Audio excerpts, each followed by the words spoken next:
Hello friend, power plant technical knowledge में आपका स्वागत है। पावर प्लांट टेक्नोलॉजी के जुड़े रहने के लिए चैनल को सब्सक्राइब करो और बेल आइकन को प्रेस करो ताकि हमारा वीडियो सबसे पहले आपके पास पहुंच सके। तो आज हम लेकर के आए हैं steam turbine power generation. Steam turbine से पावर कैसे जनरेशन करते हैं, पावर जनरेशन करने के लिए क्या क्या हमें अरेंजमेंट करना पड़ता है, पावर जनरेशन कौन कौन से तरीके से हम कर सकते हैं, आज इस वीडियो में फुल्ली हम कवर करने वाले हैं। तो देर ना करते हुए वीडियो को स्टार्ट करते हैं। तो आप यहाँ पे देख सकते हो what is required to generate electricity. Electricity generate करने के लिए हमें किस चीज़ की ज़रूरत होती है।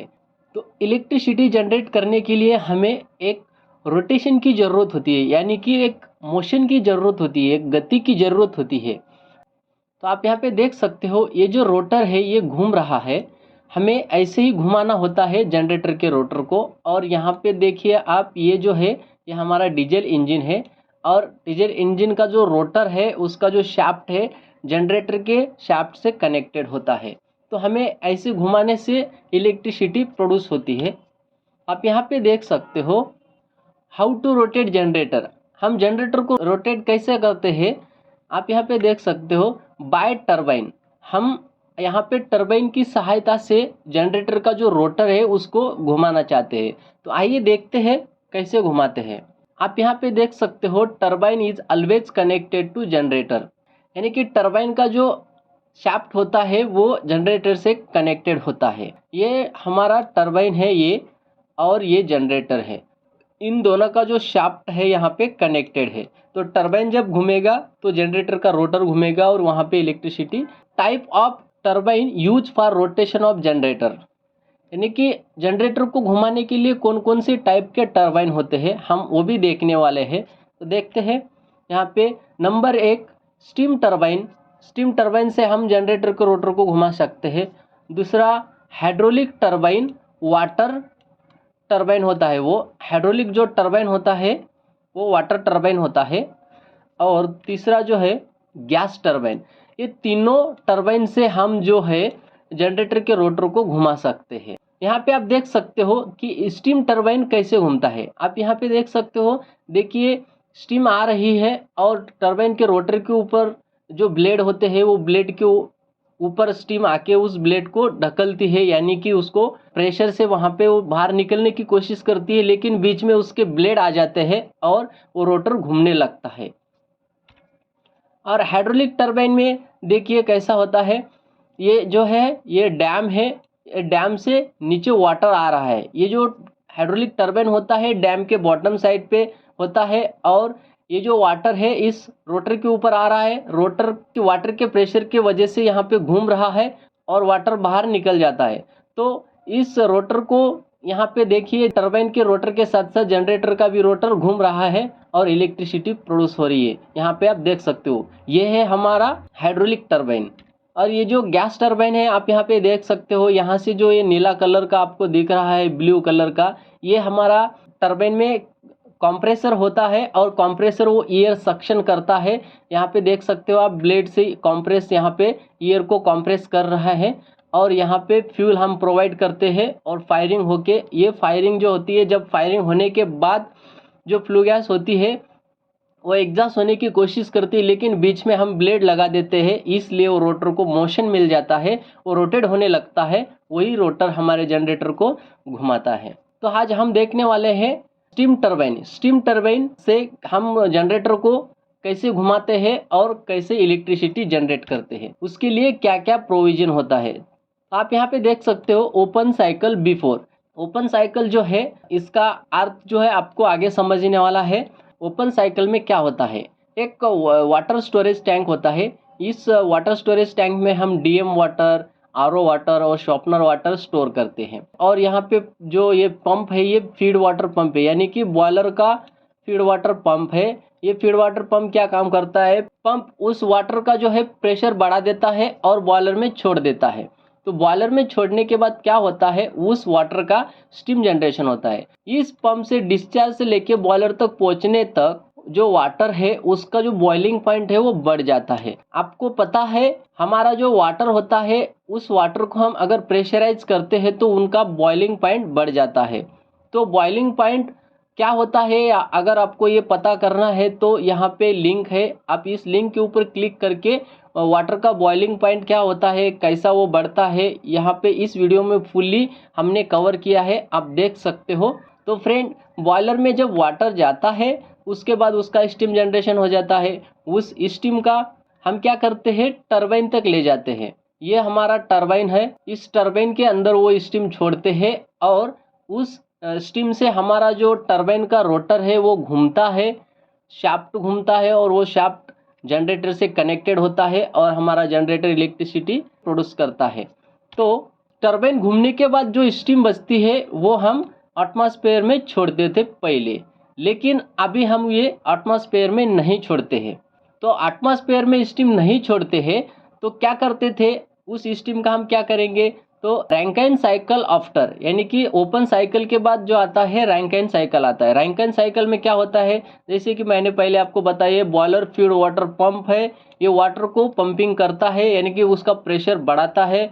उसके बाद वो बॉयलर में अंदर पहुंच जाता है। जैसे कि मैंने पहले बताया है, बॉयलर में वाटर का टेम्परेचर बढ़ जाता है, उसके अंदर स्टीम जनरेशन हो जाती है। वो स्टीम हम यहाँ पे टरबाइन के अंदर लेते हैं और टरबाइन का रोटर उस स्टीम के वजह से घूमता है और हम टरबाइन के रोटर को जनरेटर का रोटर कनेक्टेड रखते हैं और जनरेटर का भी रोटर घूमने लग जाता है, तो वहाँ पे हमारी इलेक्ट्रिसिटी प्रोड्यूस हो जाती है। लेकिन टरबाइन के बाद जो स्टीम बचती है, टरबाइन की जो एग्जॉस्ट स्टीम है, उसका क्या, उसका यहाँ पे अरेंजमेंट ऐसा होता है, कंडेंसर। कंडेंसर क्या होता है, जब हमारा टरबाइन के बाद जो स्टीम आती है उस स्टीम का जो प्रेशर होता है, टेम्परेचर होता है, वो बहुत ज़्यादा होता है, यानी कि सुपर हीटेड स्टीम से कम होता है, लेकिन हम उस स्टीम को हाथ नहीं लगा सकते, इतना ज़्यादा टेम्परेचर होता है।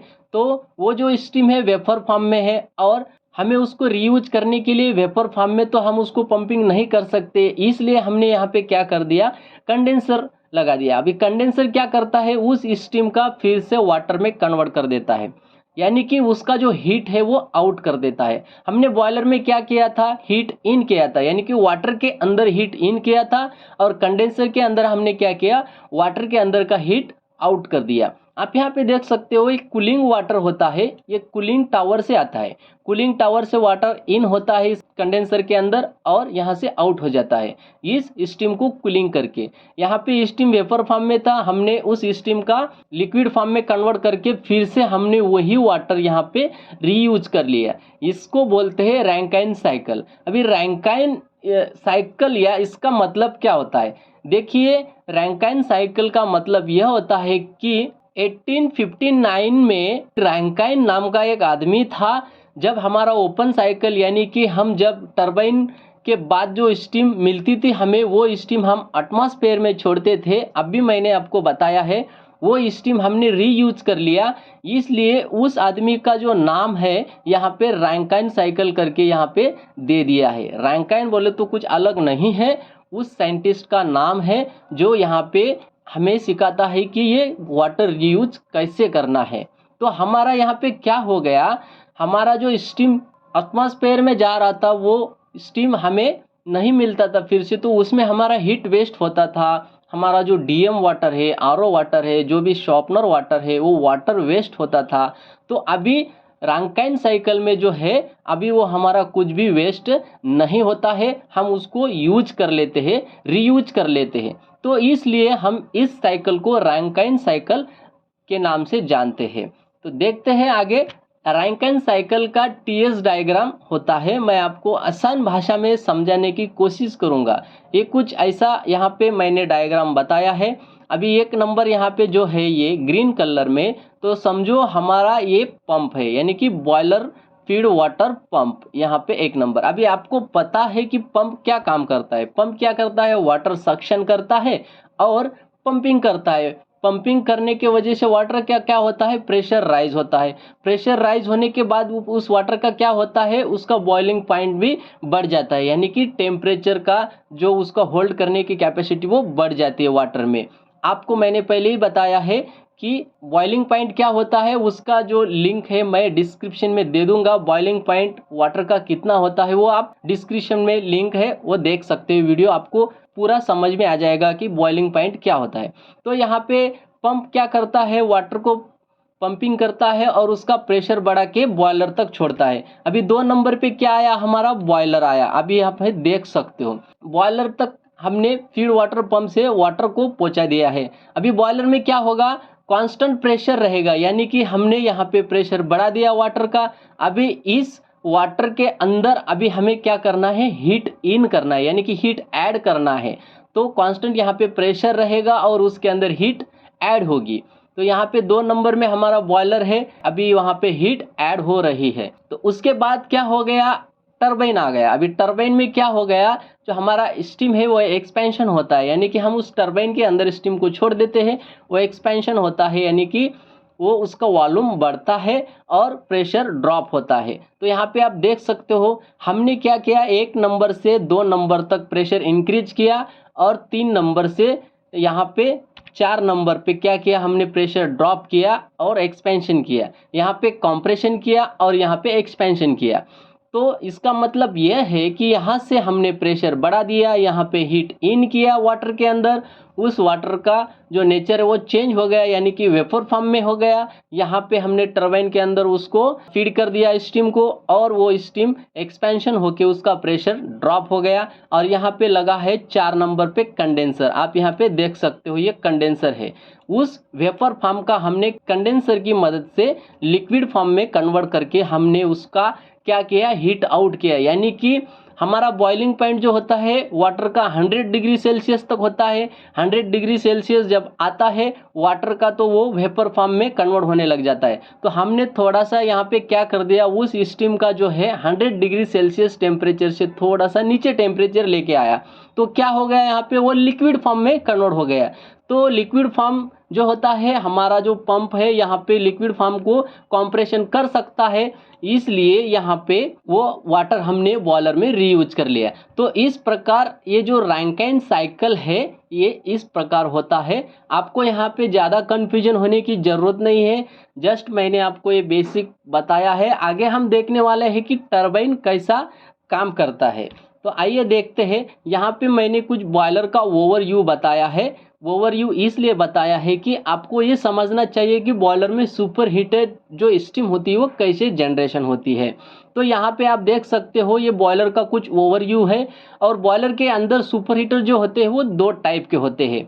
2 टाइप कौन कौन से होते हैं, यहाँ पे आप देख सकते हो। प्राइमरी सुपर हीटर एक होता है, यहाँ पे ये प्राइमरी सुपर हीटर है, और ये जो है ये सेकेंडरी सुपर हीटर है। ये कॉइल होती है, कॉइल के अंदर जो स्टीम है वो हीटेड होती है। तो हमारा जो स्टीम होता है वो 3 टाइप का होता है। एक तो वेट स्टीम होती है स्टीम ड्रम के अंदर, और प्राइमरी सुपर हीटर के अंदर सैचुरेटेड स्टीम होती है, और सेकेंडरी सुपर हीटेड के अंदर सुपर हीटेड स्टीम होती है। अभी वेट स्टीम, सैचुरेटेड स्टीम और सुपर हीटेड स्टीम में क्या डिफरेंट है, यहाँ पे मैं आपको सीधे तरीके से बता दूं। वेट स्टीम यानी कि वो अभी वो वाटर से वेपर फॉर्म में कन्वर्ट हुई है, हम उसको वेट स्टीम बोलते हैं। और उसी स्टीम को कॉइल से लेके हमने उस स्टीम को रीहीट करते हैं कॉइल के अंदर, तो उसके अंदर थोड़ा बहुत कुछ मॉइस्चर का कंटेंट होते हैं, उस स्टीम को हम सैचुरेटेड स्टीम बोलते हैं। और उसी स्टीम को फिर से हमने दूसरे कॉइल में लेके उसको रीहीट करते हैं, तो उसको हम क्या बोलते हैं, सुपर हीटेड स्टीम बोलते हैं। अभी सुपर हीटेड स्टीम यानी कि क्या, उसके अंदर मॉइस्चर का कंटेंट नहीं होता है, वो ड्राई स्टीम होती है। उसके बाद उस स्टीम का जो फेस है वो चेंज नहीं होता है, ओनली यहाँ पे टेम्परेचर राइज करता जाता है। यानी कि अभी यहाँ पे इस स्टीम का समझो 500 डिग्री सेल्सियस टेम्परेचर है, और हम उसको हीट देते हैं और हीट देते हैं 600 डिग्री सेल्सियस, 700 डिग्री सेल्सियस, फिर भी उस स्टीम का फेस चेंज नहीं होने वाला है। वहाँ पे उसका फेस चेंजिंग का प्रोसेस रुक जाता है, ओनली प्रेशर और टेम्परेचर राइज होता है। तो उस स्टीम को हम dry steam, super heated steam बोलते हैं। तो वही स्टीम से हम स्टीम टरबाइन चलाते हैं। तो आप यहाँ पे देख सकते हो बॉयलर का यहाँ पे स्टीम स्टॉप वाल है, तो ये मेन स्टीम स्टॉप वाल से हम टरबाइन में यूज करते हैं स्टीम। तो देखते हैं, तो यहाँ पे boiler steam to turbine, boiler से स्टीम यहाँ पे टरबाइन में आ गई। और ये जो वाल है ये आइसोलेशन वाल है, यहाँ पे स्टीम को रोकने के लिए इसको स्टॉप वाल्व भी बोल सकते हैं, कोई प्रॉब्लम नहीं। लेकिन ये जो है टरबाइन के अंदर स्टीम घुसने से पहले ये वाल्व होता है एक आइसोलेशन वाल्व। तो यहाँ पे आप देख सकते हो स्टीम फ्लो कंट्रोलर गवर्नर, ये जो वाल्व है ये स्टीम फ्लो कंट्रोल करता है गवर्नर, इसको गवर्नर बोलते हैं। ये क्या काम करता है, जब टरबाइन का जो आरपीएम होता है बहुत ज़्यादा होता है तो हमारा जो बॉयलर का जो प्रेशर है वो कांस्टेंट नहीं होता है। समझो 40 केजी मैंने आपको बताया था तो 41 केजी भी आ सकता है और 39 केजी भी आ सकता है, तो प्रेशर कांस्टेंट नहीं होता है। तो ये वाल्व क्या काम करता है, ये आरपीएम को देख के स्टीम का जो फ्लो है वो आगे टरबाइन के अंदर कांस्टेंट छोड़ता है, वो गवर्निंग करता है उस आरपीएम को, उस आरपीएम को जज करता है और कितना उसको रिक्वायरमेंट है उतना ही स्टीम फ्लो देता है। इसके वजह से हमारे इलेक्ट्रिसिटी प्रोड्यूस होने के लिए कोई प्रॉब्लम नहीं है। अगर ये कंट्रोल नहीं करता तो हमारा जो इलेक्ट्रिसिटी का जो प्रेशर होता है यानी कि वोल्टेज होता है वो कम ज़्यादा होने के चांसेस यहाँ पे बहुत बढ़ जाते हैं, उसकी फ्रीक्वेंसी मेंटेन नहीं होती है। इसलिए यहाँ पे ये जो गवर्नर है लगाया जाता है टरबाइन के इनलेट को। तो ये गवर्नर क्या करता है, स्टीम फ्लो कंट्रोल करता है और जैसा रिक्वायरमेंट टरबाइन का होता है उसी प्रकार से यहाँ पे वो फ्लो छोड़ता है आगे टरबाइन के अंदर। तो यहाँ पे आप देख सकते हो ये जो है हमारा पूरा ये टरबाइन है। इस टरबाइन के अंदर यहाँ से इस नोजल से यहाँ पे इसके अंदर स्टीम आता है और यहाँ से आउट हो जाता है। तो आप यहाँ पे देख सकते हो steam inlet and outlet pressure and temperature. हमारा स्टीम का इनलेट प्रेशर है 40 और टेम्परेचर है 350 और आउटलेट हमारा स्टीम का प्रेशर है 3.5 kg और स्टीम आउटलेट का टेम्परेचर है 180 डिग्री सेल्सियस। तो यहाँ पे आप ये समझिए कि ये जो मैं पैरामीटर बता रहा हूँ ये कांस्टेंट नहीं होते हैं, यानी कि हर एक टरबाइन पे यही पैरामीटर आपको नहीं मिलेंगे देखने के लिए, कम ज़्यादा हो सकते हैं। जस्ट मैं एग्जांपल के लिए आपको ये बता रहा हूँ पैरामीटर कैसे हो सकते हैं। तो उस टरबाइन के अंदर दो टाइप के बेरिंग लगाया हुआ होता है। जो बेरिंग है यहाँ पे बहुत इंपॉर्टेंट है क्योंकि एक ही टरबाइन में दो टाइप का बेरिंग होता है और वो बेरिंग का क्या रोल है इस टरबाइन के अंदर। ये जो बेरिंग है थ्रस्ट बेरिंग बोलते हैं इसको, ये बेरिंग जो है ये थ्रस्ट बेरिंग बोलते हैं। क्या होता है कभी कभी हमारा जो टरबाइन होता है वो जब कूल होता है, जब हम मेंटेनेंस के लिए उसको बंद करते हैं यानी कि शटडाउन उसका लेते हैं और जब चालू करते हैं उसको स्टार्टअप उसको करते हैं, तब जो हम स्टीम छोड़ते हैं और धीरे धीरे आरपीएम इस टरबाइन का बढ़ाते हैं, तब हॉरिजॉन्टल लोड जो है हॉरिजॉन्टल में ऐसा वो इधर उधर शाफ्ट हो सकता है। इसलिए यहाँ पे उसको थ्रस्ट बेरिंग बिठाया है कि ये हॉरिजॉन्टल जो लोड है वो बैलेंस कर सके। और ये जो जनरल बेरिंग है, ये जनरल बेरिंग क्या करता है, ये journal bearing vertical load balance करता है। और बेरिंग का काम क्या है, स्मूथ ऑपरेशन, स्मूथ रोलिंग के लिए हम ये बेरिंग का यूज करते हैं। इसको लुब्रिकेंट भी होता है यानी कि ऑयल का इसको लुब्रिकेंट होता है। तो ये जो बेरिंग है दोनों भी काम करती है, लोड को भी बैलेंस कर लेती है, उसके ऊपर जो रेस्ट करते हैं बेरिंग के ऊपर जो भी शाफ्ट वगैरह जो होता है उसके ऊपर ये लोड होता है वो बैलेंस कर लेती है। ये जनरल बेरिंग आप यहाँ पे इतना समझिए कि जनरल जो बेरिंग होती है वो वर्टिकल लोड, वर्टिकल यानी कि सीधा यहाँ पे ऐसा लोड वो बैलेंस कर लेती है, और ये थ्रस्ट बेरिंग जो है ये हॉरिजॉन्टल में लोड जो है बैलेंस कर लेती है। आप यहाँ पे देख सकते हो टरबाइन एग्जॉस्ट में जो है यहाँ पे एनआरवी होता है यानी कि नॉन रिटर्न वाल। इस एनआरवी का भी बहुत बड़ा यहाँ पे रोल होता है क्योंकि ये नॉन रिटर्न वाल क्या काम करती है, एक साइड से अगर यहाँ पे स्टीम आती है और यहाँ से एग्जॉस्ट हो जाती है तो अपोजिट साइड में अगर स्टीम का प्रेशर यहाँ पे बढ़ जाता है तो उस समय ये वाल क्या करती है, क्लोज हो जाती है, अपोजिट प्रेशर इसके अंदर घुसने नहीं देती है।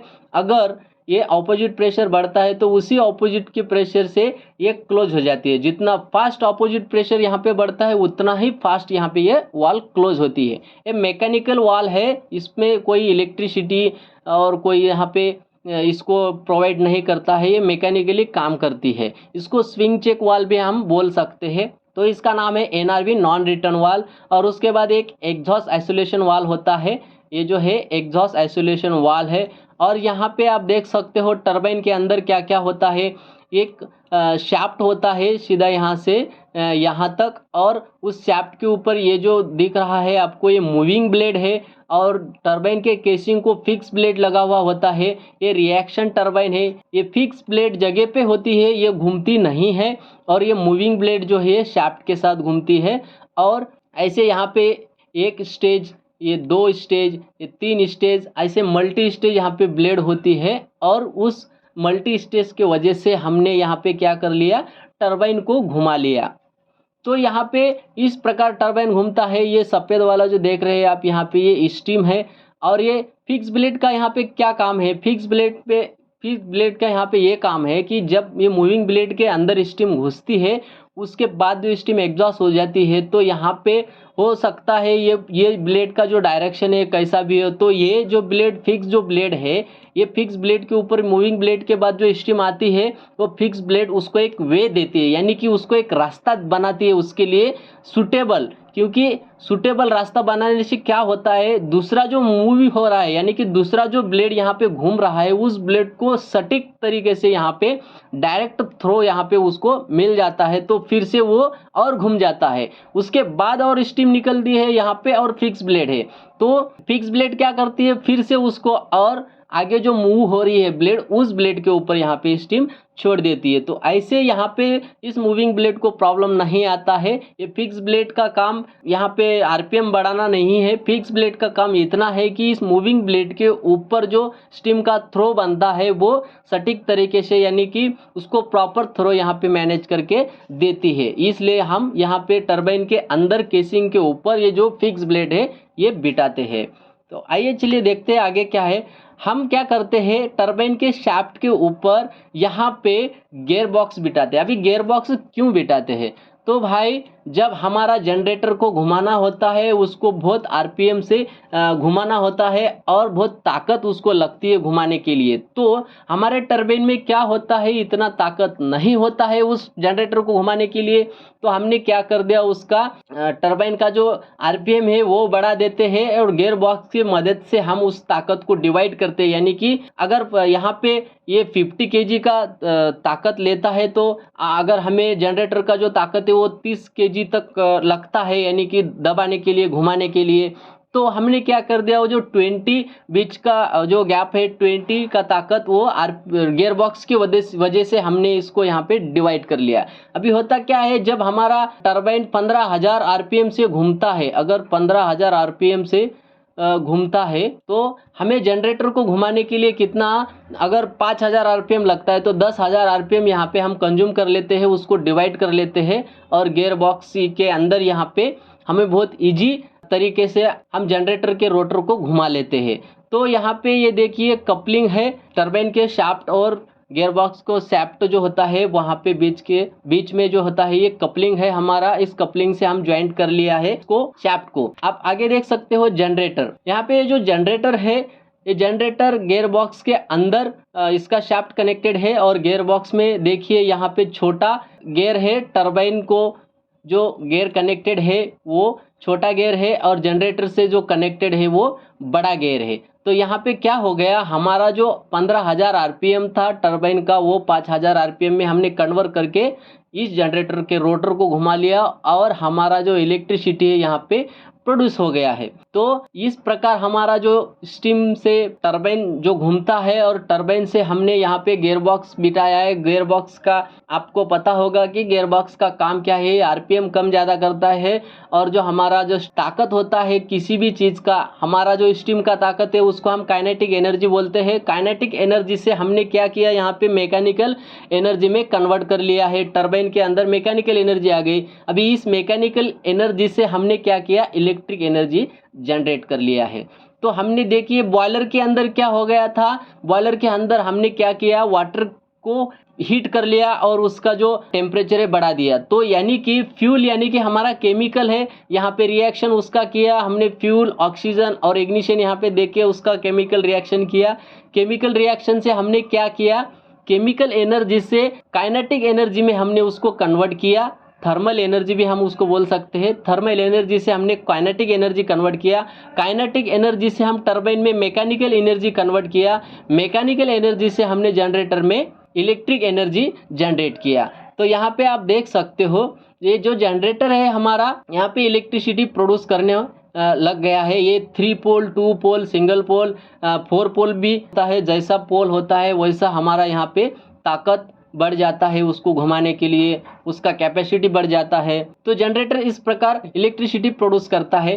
तो हमें ये जो देखा है अभी, टरबाइन हो गया, गियर बॉक्स हो गया। तो भाई टरबाइन और गियर बॉक्स बस इतना ही नहीं है कि इसके ऊपर अभी ये चल जाएगा, तो इसके लिए बहुत सारी अरेंजमेंट करनी होती है। हम इसको डीप में थोड़ा सा देखने वाले हैं कि अरेंजमेंट क्या क्या करनी पड़ती है। तो भाई ये कंटिन्यू जब घूमता है तो घूमने के बाद जो होता है इसको लुब्रिकेंट चाहिए। मैंने पहले आपको बता दिया है, ऑयल का लुब्रिकेंट हो या कुछ ग्रीस हो, ग्रीस वगैरह, तो यहाँ पे वो लुब्रिकेंट चाहिए। अगर हम लुब्रिकेंट इसको नहीं देंगे इसको स्मूथ ऑपरेशन के लिए, तो ये यहाँ पे डैमेज हो सकते हैं, ख़राब हो सकते हैं और हमें उतना आरपीएम और स्मूथ ऑपरेशन नहीं मिल पाएगा। तो उसके लिए हमने क्या किया यहाँ पे, तो लुब्रिकेंट के हम देखने वाले हैं। यहाँ पे आप देख सकते हो कि टरबाइन के अंदर जब हमारा स्टीम आया है, मूविंग ब्लेड को यहाँ पे घुमाया है और टरबाइन से स्टीम आउट हो गया है। आउट होने के बाद उस स्टीम का हमने क्या किया, यहाँ पे कंडेंसर मैंने आपको नहीं बताया, जानबूझ के मैंने आपको यहाँ पे कंडेंसर नहीं बताया, क्योंकि मैंने आपको रैंकिंग साइकिल में कंडेंसर समझाया था कि टरबाइन के एग्जॉस्ट के बाद कंडेंसर होता है। तो आपके दिमाग में वही रह जाएगा कि कंडेंसर होगा, तो दूसरे आप टरबाइन पे देखोगे तो कंडेंसर नहीं रहेगा, क्योंकि भाई ये बैक प्रेशर टरबाइन है, इसको हम बैक प्रेशर भी टरबाइन बोलते हैं। और दूसरा जो टरबाइन होता है वो वैक्यूम प्रेशर टरबाइन होता है, वो और वहाँ पे कंडेंसर होता है। तो मोस्टली हमने यहाँ पे इस स्टीम को जो है रीयूज कर लिया। हमने इस स्टीम का जो प्रेशर है, इस प्रेशर के ऊपर और इस टेम्परेचर के ऊपर हमने दूसरा ही एक प्रोडक्शन निकाल लिया। जैसे कि अगर हमें प्लांट में रिक्वायरमेंट है स्टीम की 180 डिग्री सेल्सियस टेम्परेचर और 3.5 kg प्रेशर का रिक्वायरमेंट है, 180 डिग्री सेल्सियस टेम्परेचर का रिक्वायरमेंट है कौन सा भी प्रोडक्शन निकालने के लिए, तो हमने क्या किया, कंडेंसर यहाँ पे नहीं बैठाया। क्यों नहीं बैठाया, क्योंकि हमें इस स्टीम का क्या करना है, अभी का हीट आउट करना है और वेपर फॉर्म से लिक्विड फॉर्म में कन्वर्ट करना है। तो भाई प्लांट में जो है इतना ही प्रेशर और इतना ही टेम्परेचर का रिक्वायरमेंट है, तो हम कंडेंसर क्यों यहाँ पे लगाए, क्योंकि हमारे यहाँ पे प्रोडक्शन निकल जा रहा है, तो कंडेंसर लगाने की क्या जरूरत है। तो हमने यहाँ पे क्या किया, उस स्टीम का यूज कर लिया। तो इसका टरबाइन का जो बैक प्रेशर है वो बैक प्रेशर 3.5 kg है और उसका टेम्परेचर 180 डिग्री सेल्सियस। तो यहाँ पे प्लांट में उसका रिक्वायरमेंट है, तो प्लांट में हमने उसको यूज कर लिया। इस प्लांट के अंदर अगर रिएक्टर है, रिएक्टर के अंदर कॉइल है, कॉइल के अंदर जो भी हमारा प्रोडक्शन है यानी कि रिएक्शन हो रही है, तो यहाँ पे मोस्टली ये जो है ये प्रोडक्शन ठंडा है और हमारा स्टीम गर्म है। तो इस ठंडा प्रोडक्ट को हम हॉट रिएक्शन यहाँ पे कर रहे हैं, तो हमारा जो स्टीम का है यहाँ पे लिक्विड फॉर्म में कन्वर्ट हो जाएगा, यानी कि कंडेंसर का काम यहाँ पे प्लांट में हो जा रहा है। तो हमने कंडेंसर यहाँ पे नहीं लगाना है, तो हमने क्या कर लिया, प्लांट में प्रोसेस को यूज कर लिया स्टीम, और उस स्टीम का लिक्विड फॉर्म करके हमने फिर से कंडेंसर टैंक में स्टोर कर दिया।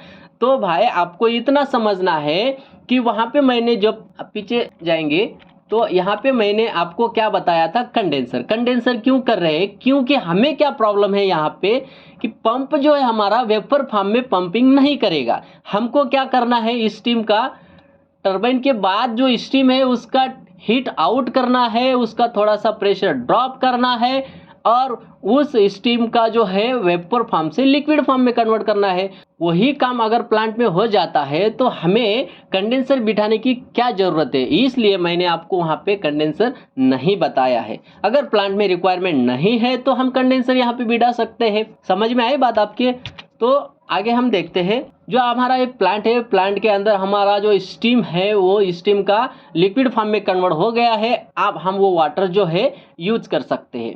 तो बॉइलिंग पॉइंट कितना है हमारा, 100 डिग्री सेल्सियस को वेपर फॉर्म होता है, तो हमें यहाँ पे टेम्परेचर प्लांट से मिलेगा 95 तक, 90 डिग्री सेल्सियस, 80 डिग्री सेल्सियस। जैसे प्लांट हीट हमारा कंज्यूम करता है उस हिसाब से हमें यहाँ पे टेम्परेचर मिल जाता है। तो मोस्टली आप पकड़ लीजिए एवरेज में तो यहाँ पे 65 डिग्री सेल्सियस टेम्परेचर हमें वाटर का मिल जाता है। उसी वाटर को हम स्टोर कर देते हैं। उस वाटर को जब स्टोर करते हैं उस टैंक को हम बोलते हैं कंडेंसेट। कंडेंसेट क्यों बोलते हैं, क्योंकि स्टीम का कंडेंस हुआ है, इसलिए हम उसको कंडेंसेट बोलते हैं। उस वाटर को टेम्परेचर होता है और वो वाटर फिर से हम पंपिंग करके बॉयलर में भेज देते हैं। तो यहाँ पे हमारा क्या बच गया, क्लाइमेट में हमने स्टीम भी छोड़ा नहीं है और हीट भी हमारा यहाँ पे बच गया है, यानी कि वाटर भी बच गया, हीट भी बच गया, और तीसरा सबसे बड़ा फायदा है कि हमारा प्रोडक्शन यहाँ पे निकल गया है फ्री में।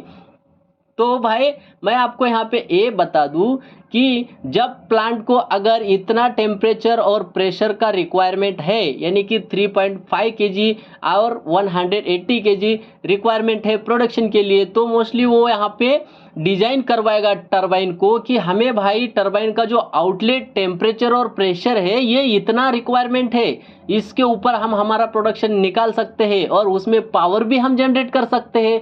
तो यहाँ पे एक टरबाइन से बहुत बड़ा यहाँ पे फ़ायदा उठा लेती है कंपनी। तो ये जो प्रेशर है, प्रेशर इनलेट, टरबाइन का जो इनलेट प्रेशर है, टेम्परेचर है, उसके हिसाब से आउटलेट प्रेशर और आउटलेट टेम्परेचर जो है टरबाइन का यहाँ पे डिजाइन करते हैं इंजीनियर लोग। तो यहाँ पे फ़ायदा होता क्या है कि प्लांट को जैसा रिक्वायरमेंट है वैसा टरबाइन को डिजाइन करवा के लेती है, और जिस प्लांट में यहाँ पे उसको बैक प्रेशर यानी कि टरबाइन का जो एग्जॉस्ट सिस्टम होती है उसका यूज़ नहीं करना है, तो ऑलमोस्ट यहाँ पे क्या करेगा, वैक्यूम टरबाइन बिठाएगा। वैक्यूम टरबाइन क्यों बिठाएगा, क्योंकि अंडर वैक्यूम वेसल में टरबाइन का जो एग्जॉस्ट सिस्टम होता है वो स्टीम छोड़ देते हैं और उसका टेम्परेचर जो है सडनली डाउन हो जाता है और उसका कंडेंस हो जाता है, ज़्यादा वहाँ पे कूलिंग वाटर की ज़रूरत नहीं होती है। तो आपको होप समझ में आया होगा कि हम जो एग्जॉस्ट स्टीम है टरबाइन का वो कैसे कैसे कंज्यूम कर लेते हैं, उसका यूज कैसे कर लेते हैं। तो कंडेंसर की यहाँ पे ज़रूरत नहीं है, जस्ट आपको शुरुआत में समझने के लिए वो कंडेंसर दिखाते हैं कौन से ही कंपनी में, कौन से ही बैक प्रेशर टरबाइन में, रिएक्शन टरबाइन में कंडेंसर नहीं बिठाते हैं। कंडेंसर अगर बिठाते हैं तो समझने का प्लांट को प्रोडक्शन उस टरबाइन के एग्जॉस्ट के स्टीम के ऊपर प्लांट प्रोडक्शन नहीं निकाल सकता है, तभी वहाँ पे वो कंडेंसर बिठा सकता है। नहीं तो जो टरबाइन का बैक प्रेशर होता है यानी कि एग्जॉस्ट प्रेशर होता है स्टीम का, वो प्लांट में यूज कर लेते हैं। आगे देखते हैं कि मैंने आपको बताया था कूलिंग लुब्रिकेंट ये क्या होता है, हम यहाँ पे इसको कैसा सिस्टम देते हैं। तो आप यहाँ पे देख सकते हो एक कंसोल ऑयल टैंक है, यानी कि यहाँ पे ऑयल स्टोरेज होता है। उस ऑयल टैंक से हम एक पंप कनेक्ट कर देते हैं और पंप का काम है आपको पता है पंपिंग करना, यानी कि उसका प्रेशर बढ़ाना। उसी प्रेशर से हम यहाँ पे बेरिंग के अंदर यहाँ पे ऑयल छोड़ देते हैं। तो ये क्या है, ये है ऑयल फिल्टर। ऑयल के अंदर जो भी यहाँ पे कचरा आता है ये फिल्टर उसको कलेक्ट कर लेता है, बेरिंग के अंदर नहीं जाने देता है। अगर बेरिंग के अंदर कचरा चला गया तो बेरिंग डैमेज हो सकती है, ओवर हीट हो सकती है और बेरिंग खराब हो सकती है और हमारा टरबाइन ट्रिप हो सकता है। इसलिए हमने यहाँ पे ये फिल्टर बिठाया है। जब हमारा ऑयल बेरिंग के अंदर जाता है तो उसको बाहर तो निकलना चाहिए ना, वो अगर अंदर जाएगा और बाहर नहीं निकलेगा तो ऑयल कैसा वहाँ पे गर्म हो जाएगा, उसका अगर सर्कुलेशन नहीं होता है तो यहाँ पे हॉट हो जाएगा। तो उसके लिए अरेंजमेंट क्या होता है, देखिए आप यहाँ पे कंसोल ऑयल टैंक से पंप ने पंपिंग किया, ऑयल का प्रेशर बढ़ाया, यहाँ पे फिल्टर हो गया ऑयल और बेरिंग के नीचे से यहाँ पे ऑयल इन हो गया और बेरिंग के अंदर भी है और गियर बॉक्स के अंदर भी है। ये लुब्रिकेंट है, आपको पता है स्मूथ ऑपरेशन के लिए हम ऑयल का यूज़ करते हैं। तो यहाँ से इन हो गया नीचे से और यहाँ से आउट हो गया और वो फिर से रिसाइकल इस टैंक में आ गया, यानी कि फिर से हम उसी ऑयल को इस कंसोल ऑयल टैंक में छोड़ दिया। तो यहाँ पे क्या हो रहा है, ऑयल का कंटिन्यूसली यहाँ पे सर्कुलेशन हो रहा है, इसलिए ऑयल यहाँ पे अभी ऑयल हमारा यहाँ पे ऐसा ही है, ऑयल का यहाँ पे कंज्यूम नहीं हो रहा है। हाँ, हमारा ऑयल कब कंज्यूम होगा, यहाँ पे जब किधर भी यहाँ पे लीकेज है तो, नहीं तो हमारा ऑयल उतना का उतना ही रहेगा, ऑयल का टैंक का जो लेवल है उतना ही रहेगा, यहाँ पे ऑयल कंज्यूम नहीं होगा। लेकिन यहाँ पे एक बात है, जब हमारा शाफ्ट घूमता है, बेरिंग घूमती है तो उसके अंदर ऑयल जाता है तो वहाँ पे ऑयल हीट होने वाला है, क्योंकि इतना स्पीड है यहाँ पे 15,000 स्पीड है हमारे टरबाइन को। तो यहाँ पे क्या होता है, ऑयल ऑलमोस्ट यहाँ पे गर्म होने वाला है। तो उसके लिए क्या किया हमने, अगर ऑयल का जो टेम्परेचर है हमने नहीं निकाला, ऑयल को हमने कूल नहीं किया तो बेरिंग हॉट होके यहाँ पे ओवर हीट होके यहाँ पे बेरिंग मेल्ट हो सकती है, यानी कि डैमेज हो सकती है। तो हमने क्या किया, उसके लिए एक अरेंजमेंट कर दिया, कूलर का यहाँ पे अरेंजमेंट कर लिया। आप देख सकते हो यहाँ पे हमने कैसे अरेंजमेंट किया। यहाँ पे एक कूलर बिठाया, इस कूलर के अंदर ऑयल का एक कॉइल बिठाया, इस कॉइल के अंदर ऑयल है, ये ऑयल इस कॉइल के अंदर से सर्कुलेट होता है और यहाँ से आउट हो जाता है। ये कूलर में ऑयल इन हो गया, कूलर से ऑयल आउट हो गया। तो यहाँ से आप देख सकते हो कूलिंग वाटर इन, इस कूलर के अंदर कॉइल के बाहर से वाटर है, इस कूलर के अंदर ये वाटर जो है इन हो गया और यहाँ से आउट हो गया। यानी कि हमारा जो ऑयल का टेम्परेचर है, यहाँ पे हमने क्या किया, टेम्परेचर ऑयल का आउट कर दिया, हीट आउट कर दिया। यानी कि इसको हम हीट एक्सचेंजर भी बोल सकते हैं। यहाँ पे हीट एक्सचेंज हो गया, ऑयल का जो हीट है वो कूलर ने ले लिया, कूलिंग वाटर ने ले लिया और कूलिंग वाटर फिर से कूलिंग टावर को चला गया। तो वही ऑयल हमने फिर से कंसोल टैंक में छोड़ दिया।